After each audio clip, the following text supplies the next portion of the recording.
¿Cómo está, diputado? Qué gusto saludarlo. Muy bien, Julio, gusto de saludarte también. Bien, bueno, la verdad que nos interesaba conversar con usted con el propósito de que nos cuente detalles en relación a un proyecto que se está impulsando de tal manera de ir en complemento a lo que es el resguardo del empleo. En esta ocasión, usted está patrocinando junto a otros parlamentarios la iniciativa de resguardar el empleo también para la mujer, ¿no? Cuéntenos detalles de qué se trata. Sí, Julio, bueno, primero saludar a todos quienes nos ven y nos escuchan. Eh, Seguramente la gente en sus casas está enfrentando diversos problemas producto de la crisis por la pandemia de coronavirus. Algunos están preocupados de su salud, pero también están viviendo los efectos graves que en materia de la economía y del mundo del trabajo está produciendo la crisis por coronavirus. Entonces, hay mucha gente que está perdiendo ingresos, ya no tiene los ingresos que tenía antes, o incluso está perdiendo su empleo. Y la pregunta es cómo los protegemos. Entonces, contarte para que quienes nos escuchan que se ha buscado proteger justamente a las personas que están, o producto del coronavirus, perdiendo ingresos o perdiendo el trabajo. En el caso de la pérdida del trabajo, se protegió a los que tienen contrato a través de lo que se ha llamado la Ley de Protección al Empleo, que ya es ley, y que permite a un local comercial en Los Ángeles, a una pequeña empresa que no está vendiendo, no despedir a sus trabajadores, sino suspender la relación laboral y el salario de ese trabajador se sigue pagando a través del seguro de desempleo. Esa ya es ley, pero esa Diputado, ley, ¿me permite un alcance en esto? sí, por supuesto. Hay muchas personas que están anterior al año 2002 con contratos de trabajo y que en algunos casos por desconocimiento o por dejación no hicieron la habilitación al AFC, a la Administración de Fondos de Cesantía. ¿Qué pasa también con estas personas que muchos de ellos están en tela de juicio, ¿no es cierto? Los empleadores dicen, bueno, ¿qué vamos a hacer contigo? Te tengo que finiquitar simplemente. Sí, buena pregunta, Julio. Por eso es que es bien importante. Esta ley, que como tú muy bien dices, es para personas que tienen contrato y coloca como requisito estar cotizando los tres últimos meses, cotización que incluye la cotización al administrador del fondo de cesantía, o dos cotizaciones de los últimos 2 meses si es que esa persona tenía a lo menos 6 cotizaciones en el último año. Pero un requisito para hacer uso de la Ley de Protección del Trabajo es haber cotizado.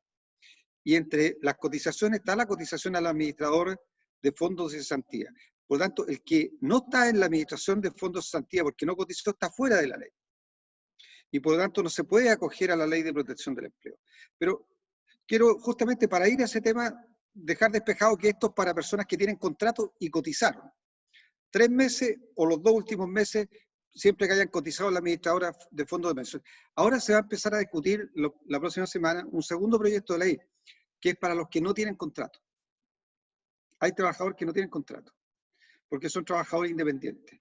Tal vez el taxista no tiene contrato y obviamente esos ingresos están siendo inferiores a antes. Algunos Podría funcionarios ser, públicos también. pero no, los funcionarios públicos tienen contrato porque el otro tema es los honorarios, pero una cosa es distinta. Estas personas no tienen contrato y por lo tanto son trabajadores, pero son trabajadores informales, cuyos ingresos los generan en una actividad en la cual no tienen contrato. Venden en la esquina, a lo mejor un artista que se dedicaba a desarrollar actividad artística los fines de semana para generar ingresos. Bueno, este proyecto es para generarle ingresos a las personas que no tienen salario, que no tienen contrato por 3 meses. El gobierno lo ha llamado ingreso familiar de emergencia, nosotros lo hemos llamado renta básica, eh, pero lo concreto es que va a haber una ley y la próxima semana vamos a empezar a debatir con el gobierno y seguramente vamos a despachar la próxima semana ese proyecto de ley para los trabajadores informales, para los que no tienen contrato. Y tu pregunta es muy buena, porque como tú muy bien planteaste, hay trabajadores que tienen contratos que quedaron fuera de la ley que protegía a los trabajadores contratados. Va a haber que ver si en esta ley se les puede ayudar a protegerlos. Pero esta ley, fundamentalmente, su foco central son los trabajadores sin contrato. El gobierno está planteando entregar un subsidio mensual por 3 meses. ¿De cuánto? De 260.000 pesos. ¿Qué hemos dicho nosotros? Nosotros estamos de acuerdo en que sea por 3 meses. Hemos dicho que el ingreso que se le transfiera a las familias que están sin recursos, sin ingresos, sin salario, y que son trabajadores informales, debería estar por sobre la línea de la pobreza. que hoy día está en 448.000 pesos mensuales para una familia integrada por 4 personas. Y la línea de la pobreza, Julio, no es un invento, es lo que requiere una familia de 4 personas, el mismo Estado lo resuelve así, para satisfacer lo que se llama una canasta básica de alimento y de sobrevivencia para el mes. Bueno, ese proyecto se va a empezar a discutir la próxima semana, y hay un tercer proyecto que se va a empezar a discutir, que es el que tú planteaste, que tiene que ver con los trabajadores a honorarios. Hay algunos que trabajan para el Estado, 300.000, pero hay otros que trabajan para el sector privado.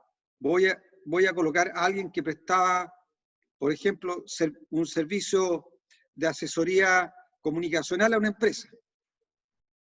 ¿Cómo trabajaba? A través de boletas. Bueno, la empresa no está vendiendo, por lo tanto dejó de necesitar apoyo comunicacional y dejó de pagarle a ese trabajador. Ese era un trabajador honorario. Entonces, hay dos grupos de trabajadores que hoy día no están protegidos, que son los trabajadores informales y los trabajadores honorarios, y las dos leyes que se empiezan a discutir van a buscar resolver la situación que los aqueja a ellos, que es una situación bastante grave porque están sin ingresos, sin salario, Julio.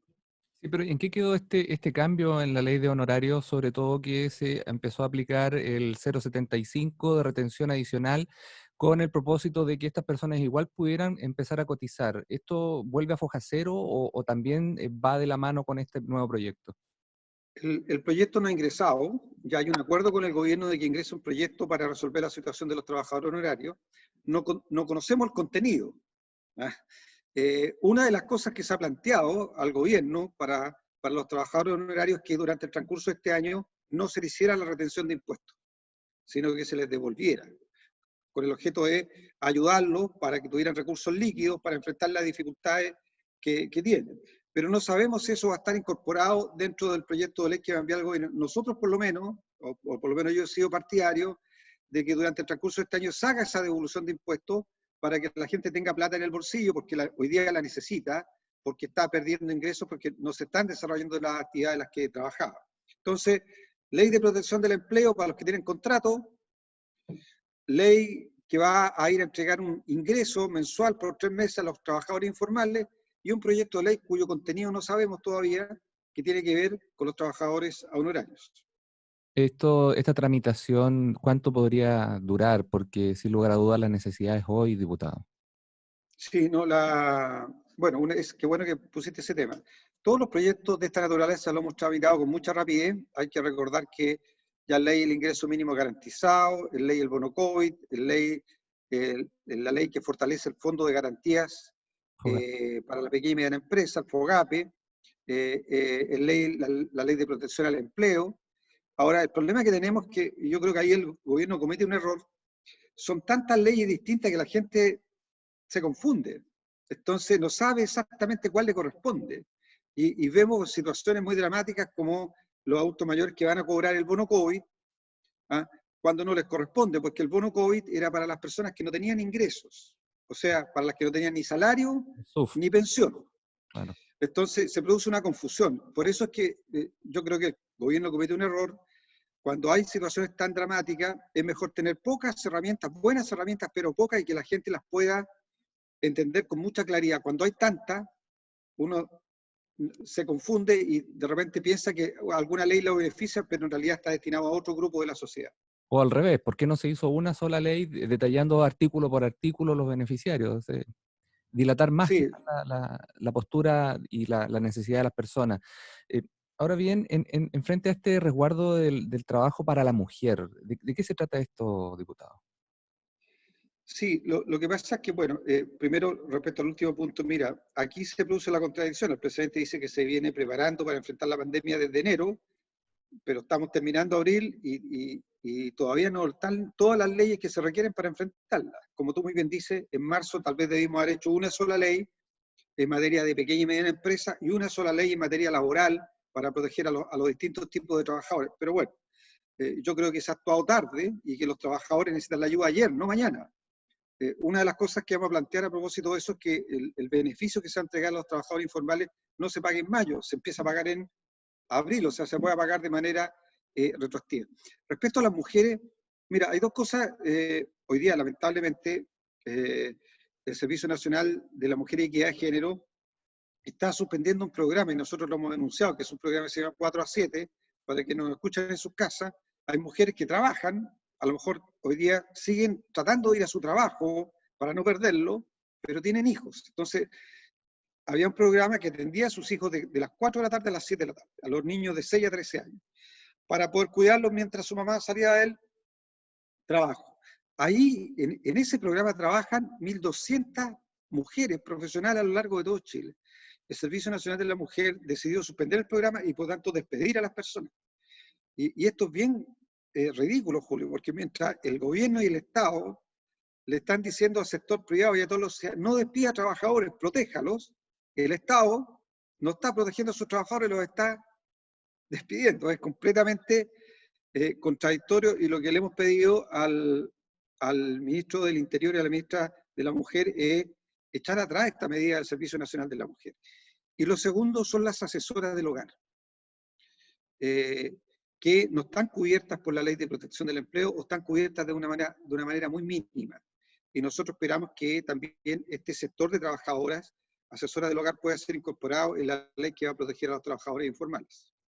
Estamos junto al diputado Manuel Monsalve del Partido Socialista por el Distrito 21. Diputado, bien, le vuelvo a preguntar más o menos cuánto debería ser la tramitación de esto, sabiendo de que ha habido una mesa, ¿no es cierto?, entre la Cámara de Diputados, la Cámara de Senadores la Cámara Alta, ¿no es cierto?, y el gobierno para tratar de ir agilizando estos procesos. Esto debería andar rápido, ¿no es cierto? Le vuelvo a insistir. Sí, el gobierno, debo decirte, anunció el domingo, el proyecto de ley todavía no lo ingresa, para que podamos separar la responsabilidad, porque no lo podemos tramitar, porque todavía fue anunciado, pero no ha ingresado. Apenas ingrese, se va a empezar su tramitación, y yo puedo garantizar que ese proyecto va a estar despachado. Si ingresa, ya estamos a jueves, a estas alturas puede que ingrese el viernes o el lunes. Si ingresa el lunes, va a estar despachado el jueves de la próxima semana. Hay que recordar que tiene que pasar por las comisiones de Hacienda, por la sala de la Cámara de Diputados, por la Comisión de Hacienda del Senado y por la sala del Senado, pero el jueves sin duda va a estar despachado para que sea ley. O sea, podríamos estar hablando que en unos 15 días más ya podría estar publicada esta nueva ley. No, yo creo que en menos de 10 días va a estar publicado. Dejémoslo en 15. Bueno, después sacamos la cuenta, pero casi te puedo garantizar que va a ser en menos de 10. Bien, diputado, ahora bien, hay actividad comunicacional, usted bien lo señala, en estos días ha estado bastante activo usted en redes sociales, lo hemos ahí tasado y visto con diferentes autoridades. ¿Qué se viene para estos días?